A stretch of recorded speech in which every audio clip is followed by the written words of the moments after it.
বগুড়াতে কিন্তু শুরু হয়ে গেছে 1 মাস ব্যাপী বগুড়া ক্ষুদ্র ও কুঠির শিল্প মেলা, যেখানে কিন্তু ছোট বাচ্চাদের বিভিন্ন রাইড থেকে শুরু করে বড়দের বিভিন্ন রাইড, এছাড়াও ঘর সাজানোর জিনিস থেকে শুরু করে সাজুগুজু করার জিনিস সব কিছুই কিন্তু পেয়ে যাবা এই মেলাতে।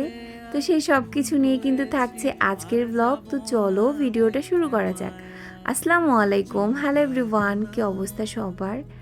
আজকে যাওয়া হয়েছিল মেলাতে, আর যাওয়ার পরে টিকিট কেটে আমরা ভেতরে গেলাম। আর বরাবরের মতনই 20 টাকার টিকিট কেটেই তোমাকে ভেতরে যেতে হবে। আর এখানে দেখছিলাম বিভিন্ন ধরনের স্টল ছিল, আর প্রত্যেকবারই কিন্তু এরকম অনেক অনেক স্টল থাকে।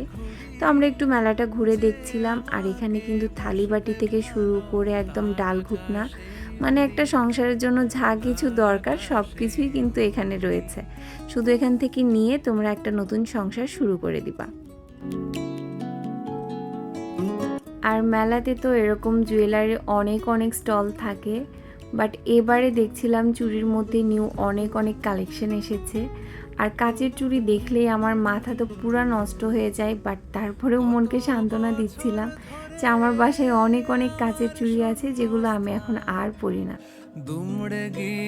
এরপরেই চোখে পড়লো এই রাইডগুলো। আর এখানে যে শুধু বড়দের রাইড রয়েছে তা কিন্তু না, এখানে ছোট বাচ্চাদেরও বিভিন্ন রাইড রয়েছে।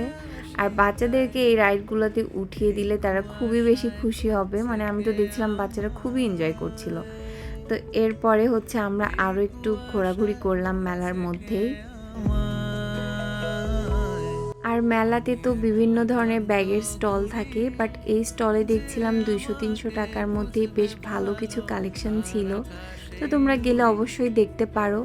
বাট আমার কাছে কেন জানি মনে হয় যে মেলাতে আসলে নতুন বলতে কিছুই থাকে না, মানে এগুলো মনে হয় কি আগে অনেকবার দেখেছি এরকম মনে হয়। তো যাদের আসলে আচার পছন্দ তারা কিন্তু এখান থেকে আচারও নিতে পারবা।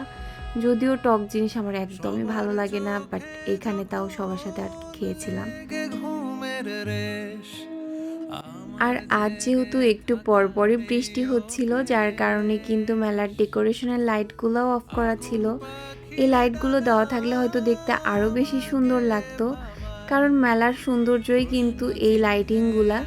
তো যাই হোক, তোমরা যারা মেলাতে আসোনি অবশ্যই আসতে পারো। আর এটার লোকেশন কিন্তু মোহাম্মদ আলী হাসপাতালের একদম অপোজিটেই, মানে প্রত্যেকবার যেখানে মেলা হয় আর কি।